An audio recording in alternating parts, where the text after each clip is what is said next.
Terima kasih Tan Sri Yang di-Pertua, terima kasih Yang Berhormat Ketua Pembangkang. Saya tekun mendengar pengujahan Yang Berhormat Pematang Pauh, lalu tidak mahu mengganggu Tan Sri, tapi rasanya sebelum masuk ke poin-poin lain, saya kembali kepada perkara yang disebutkan oleh Ketua Pembangkang sebentar tadi tentang daya saing ataupun competitiveness.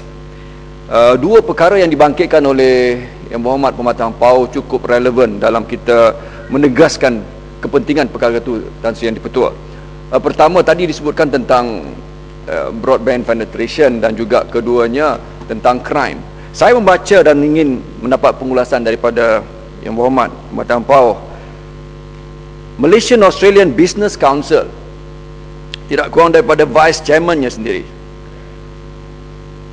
membuat pernyataan bahawa Australian investors, pelabur-pelabur Australia dari Australia, berfikir dua kali paling tidaknya. They're thinking twice. Untuk melabur di Malaysia ini dikatakan atas dua sebab. Pertama, rampant crime, jenayah yang berleluasa seperti mana ditegaskan oleh Yang Berhormat Pematang Pauh sebentar tadi. Dan yang kedua adalah poor infrastructure. Yang dimaksudkan dengan poor infrastructure ini, Tan Sri Yang di-Pertua, adalah essentially internet connections. Saya minta Yang Berhormat Pematang Pauh kembali sikit pada persoalan broadband. Hari ini orang tidak bercakap tentang internet penetration dan penembusan internet dah, Tan Sri. Orang sekarang ini bercakap tentang quality of broadband service. Dan saya ingin merujuk kepada Pematang Pauh tentang studies yang baru dibuat. Ya, dia dilaporkan oleh di Oxford Studies yang menyebutkan bahawa Malaysia's broadband quality is below par, says Oxford Studies. Dan kita telah diletakkan di bawah, ada 4 golongan di sana. Kita adalah pada paras yang dikatakan sebagai below threshold needs of today. Ya, yang sama kedudukan kita lebih kurang adalah negeri seperti Filipina, Vietnam, Pakistan dan Indonesia. Negeri-negeri seperti negara China, Malta, Brazil dan Thailand mengatasi kita, Tan Sri Yang di-Pertua.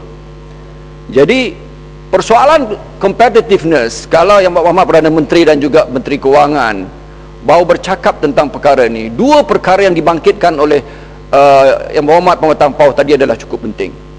Dan kalau kita adalah antara negara yang memulakan dengan projek raksasa Malaysia di MSC, hari ini kita keciciran dan termengah-mengah, ya, tercungap-cungap untuk bertanding dan bersaing dengan negara seperti Vietnam, Filipina dan Pakistan dan Indonesia.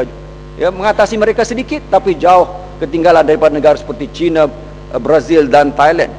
Itu atas perkara broadband speed, ya, atas perkara quality yang disebutkan. Sebab apa syarikat-syarikat memerlukan penghantaran fail yang besar-besar, bukan hanya bandwidthnya saja tapi speednya.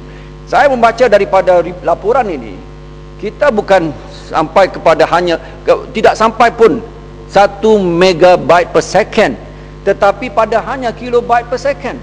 Ia disebutkan di sini bahawa kalaulah uploadingnya kita hanya sampai kepada paras, ya, itu di Lembah Kelang, tak sampai 406 kilobyte per second, bukan megabyte per second. Dan download speednya adalah hanya 307 kilobyte per second.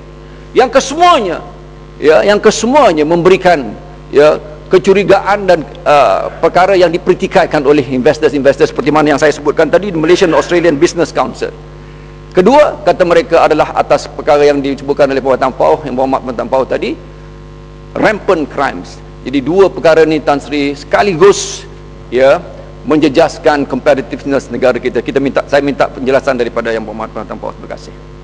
Terima kasih Tan Sri. Perkara yang kedua iaitu tentang broadband ni, memang disentuh oleh Menteri Yang Berhormat Menteri Kewangan, dan broadband itu katanya akan pasti di tingkat keupayaan dan kecekapan, tetapi saya persoalkan hanya di Lembah Kelang. Tapi perkara yang disentuh oleh Yang Berhormat Nicholas Selangor itu relevan, sebab Malaysia ni ke depan. dengan gagasan multimedia super corridor, kita jauh ke depan dari segi infrastrukturnya.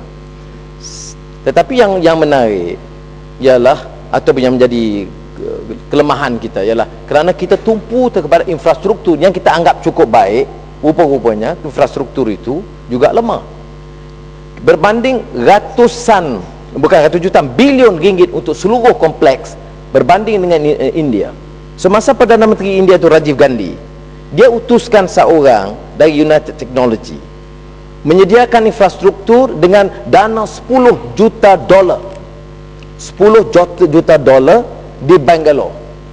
Jadi infrastrukturnya agak dari segi yang bangunan itu lemah, broadbandnya cekap, dan hari ini dan penekanannya software, tap the best brains, perkenalkan software, itu niche mereka.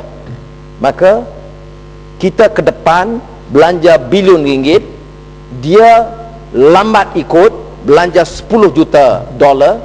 Sekarang dia tinggal kita jaraknya 20. Dia dalam 1 tahun lalu sahaja 6 bulan pertama, investment pelaburan di Bangalore dan di India itu lebih 4 bilion dolar dalam isu IT dan ICT berbanding dengan kita. Hal-hal ini kita harus rundingkan, dan saya minta terutama pakar-pakar kita yang ada bincang. Tapi dua perkara yang saya minta disentuh ialah tingkat meningkat keupayaan broadband yang dipersetujui dan mau dilaksanakan oleh kerajaan, tetapi harus juga diperhatikan soal internet penetration. Kedua, soal crime, soal jenayah meningkat yang disebut oleh bukan saja Australian Business dan juga Competitiveness Report, iaitu belum ada, walaupun diumumkan. Kita tahulah nak tambah senapang baru ke ataupun apa-apa, tetapi tidak ada kesungguhan dalam membetulkan kepincangan dalam pengurusan dan pimpinan polis itu sendiri. Selalunya kalau track record itu teruk, orang desak buat perubahan. Kita, siapa yang teruk track record dia, anugerah dia bertambah, pangkat dia naik. Ya, apa yang sebab mengapa menteri dan pimpinan rasa takut sangat nak bagi ingatan kepada peguam negara, rasa takut nak pastikan hakim-hakim berjalankan tanggungjawab dengan bebas dan telus, nampak terbantut. Dengan kota polis negara pun rasa bimbang. Jadi akhirnya kita merudum dari segi prestasi kita. Saya hanya nak sentuh perkara kerana laporan ketua audit negara ini banyak dibahaskan, banyak didedahkan. Jadi saya percaya rakan-rakan akan juga sentuh. Tapi saya nak hanya kait penyata kewangan kerajaan persekutuan sehingga 31 Disember, di mana pelaburan 24.21 bilion dalam 89 syarikat berbanding 2008 berbanding pelaburan 23.23 bilion dalam 99 syarikat tahun 2007. Ini di mana kerajaan ada kepentingan. Contohnya daripada kerajaan, kita tahu keadaan sekarang belanja mengurus itu cukup tinggi, belanja pembangunan itu cukup kecil. Sebab itulah Menteri Kewangan terpaksa gagah untuk menyebut 30 beasiswa, pun disebut dalam ucapan belanjawan. Klinik desa, habis yang kecil-kecil itu kena kutip kerana jumlah wang pembangunan itu sangat terbatas. Berbeza dengan keupayaan kita berbelanja dulu. Baik, tetapi tanggungjawab contoh yang harus dilakukan oleh kerajaan ialah pengurusan kerajaan itu harus di tahap yang lebih cekap. Kementerian Pengangkutan, projek landasan berkembar elektrik Rawang Ipoh. DRB Highcom dilantik secara rundingan terus tahun 2000. Dikendaki mengemukakan bon jaminan reka bentuk dan jaminan bank 128.9 juta, tetapi tidak mengemukakannya. Maka kerajaan terdedah kepada risiko menanggung kos pembaikan. DRB Highcom gagal menyiapkan pakej infrastruktur pada 10 Disember kerana status kemajuan 76.8%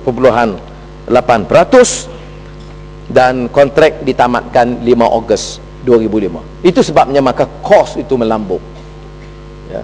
Ini berbeza dengan 30 beasiswa dan klinik desa di Kalabakan.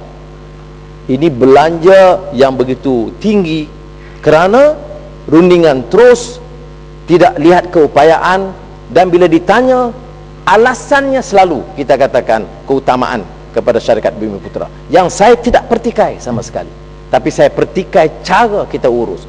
Kerana rakan-rakan saya adalah yang berhormat UMNO, bila dalam bahas dia selalu serang kita seolah-olah kita anti urus kepada syarikat-syarikat Bumi Putra dan Melayu. Yang kita pertikaikan